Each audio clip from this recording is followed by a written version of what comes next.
Z tej strony Mzymiak z Grand Fingers. W dzisiejszym odcinku chciałbym Wam pokazać, jak poradzić sobie z odpadającymi nakrętkami. Prawdopodobnie każdemu zdarzyła się taka sytuacja, kiedy jeździ i odpada mu nakrętka, albo nie przy traku, tylko przy kółku. Wtedy jest jeszcze gorzej, bo kółko toczy się gdzieś po podłodze, wpada nie wiadomo gdzie, nie można go znaleźć. Jeśli to było koło dwułożyskowe, to już w ogóle mamy wtedy problem. No, mogą to być duże straty. Albo uciążliwość, to na przykład nie mamy żadnego transport packu, nic przy sobie. Nie mamy jak wymienić części. Więc najlepiej temu zapobiegać, ale do tego przejdziemy później. W każdym razie, jak sobie poradzić, jeśli znaleźliśmy wszystkie części? Bierzemy, wszystko składamy ręcznie.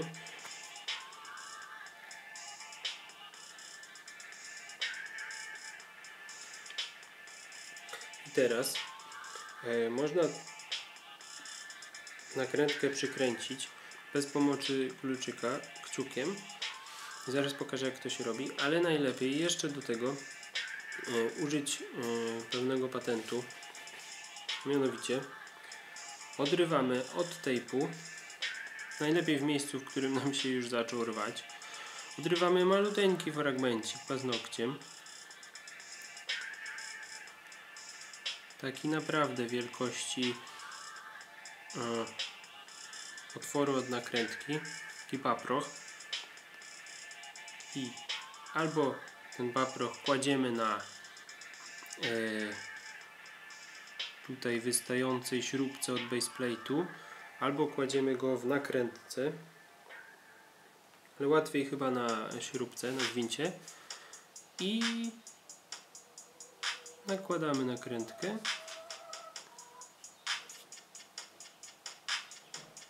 Ona sobie swobodnie leży i teraz ją delikatnie dokręcamy, dociskamy ją tak i kręcimy do siebie, czyli tak i tak, albo kciukiem, łatwiej nawet taki ruch, dociskamy i przekręcamy.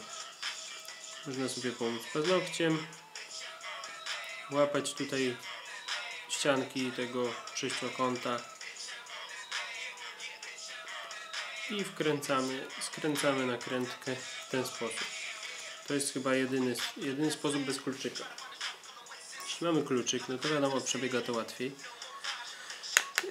I patent z fragmencikiem tejpu jest dosyć skuteczny. Testowałem go wiele razy. Doraźnie na pewno pozwoli nam kontynuować jazdę. Jednak, jeśli jesteście w domu albo macie możliwość pójścia szybkiego do sklepu, to należy się wybrać po kropelkę albo super glue. Polecam super glue, bo jest tańszy od kropelki, a w praktyce sprawdziłem, że za bardzo się nie różnią wydajnością. Okej, nawet skleja złamane serca. I tak. Wyjmujemy oczywiście z opakowania, skręcamy kropelkę do użycia i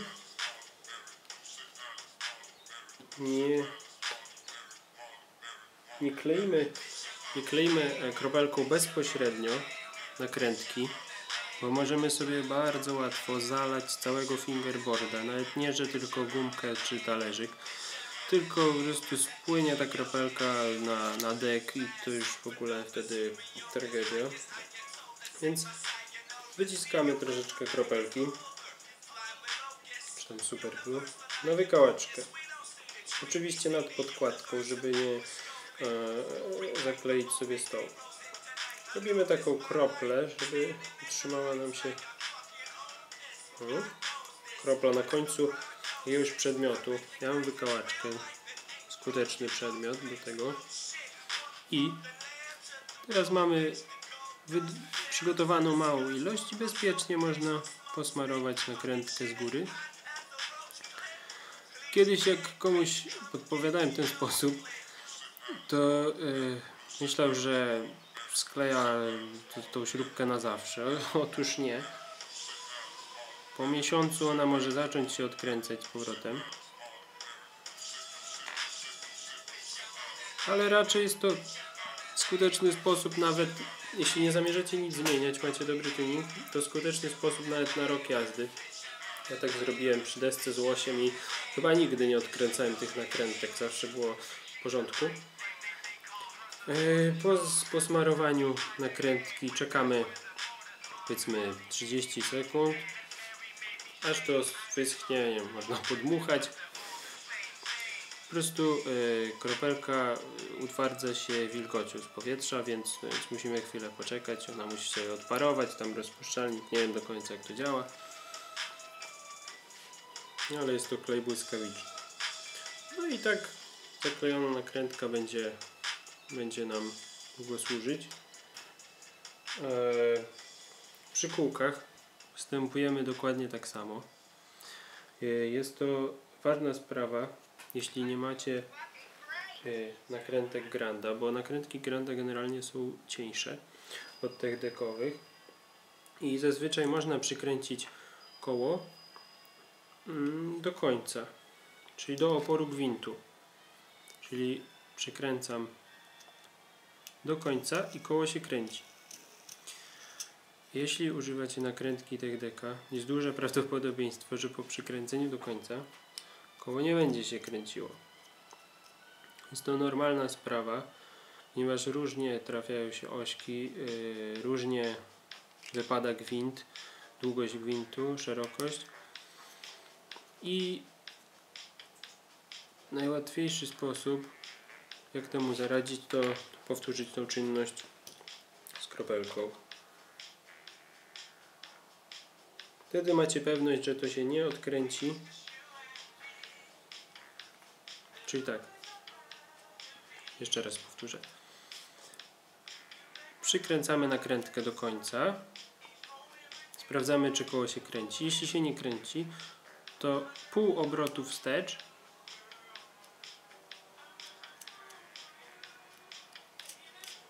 Tak, żeby się ładnie kręciło. I kropelka. Bardzo ostrożnie, żeby sobie kółka nie posmarować. Wielkiej tragedii by nie było, ale lepiej unikać niepotrzebnego ryzyka. I smarujemy nakrętkę i gwint, śrubkę, ośkę. I ponownie czekamy aż do wyschnięcia. I tak postępujemy najlepiej przy skręceniu setupu ze wszystkimi kołami i wszystkimi wszystkimi nakrętkami od tracków. Jeśli macie traki Black River z autoblokami, to w teorii nie musicie tego robić, ale przy częstym odkręcaniu autobloków teflon w środku się wyrabia i też prawdopodobnie będziecie musieli kleić nakrętki. Jeśli macie koła dwułożyskowe przy trakach Black River, to tego miejsca na gwincie robi się też mało i również warto sobie od razu zakleić nakrętki. I to jest powszechna praktyka, to nie to, że fingerboard jest jakiś wadliwy, po prostu sposób na skręcenie setupu. Nie ma się co obrażać na zaklejanie nakrętek, jest to powszechna praktyka. Polecam jeszcze właśnie używanie patentu z kawałkiem tejpu. Jak nie chcecie psuć sobie tejpu, oczywiście warto wziąć jakiś fragment skrawek. I co jeszcze mogę powiedzieć w tym temacie? Mam nadzieję, że od teraz już traki zawsze będą Wam sprawnie działały na takim luzie, jaki sobie wyregulowaliście, a kółka nie będą Wam odpadać. I dziękuję za uwagę. To by było na tyle. Do zobaczenia w następnym odcinku.